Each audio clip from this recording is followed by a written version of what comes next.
So, ayan, sabi niya, wow naman, manganganak na lang, papunta pa sa Japan. And ayun nga, guys, nakita ko kasi, nag-throwback kasi, year ago pala, parang 1 month before ako manganak, nag-Osaka, Japan din kami. And ngayon, guys, August yata manganak na ako. Mag-Osaka, Japan ulit kami. So, ewan ko, di ko alam, parang cravings ko pag buntis ako, mag-ibang bansa, ganun. Ayan, kaya guys, mag-check out na kayo ha. Ito nga pala, new packaging ng Rosmar Cagayaco. So, 49 pesos pa rin. Ayan, kaya sikreto ng makinis na buntis.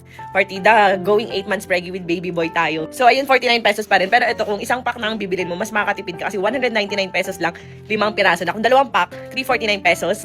Dalawang pack na yun, 10 pieces na yun ng sabon, 10 times instant whitening, pimple and scar remover. Grabe, umuulan talaga ng feedback. Sobrang ganda talaga ng sabon natin. Ito yung minahal nyo ng 2022. Pero dahil nga sobrang dami na memeke, akala nyo akin lahat yun. Basta may Rosmar na nakalagay. Naku, kaya ngayon mag-check out na kayo nitong new packaging natin para wala na makapameke. So, ayan, 49 pesos pa rin.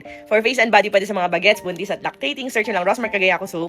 Hanap kayo ng ganitong packaging ha. Huwag na kayo bibili ng ibang itsura.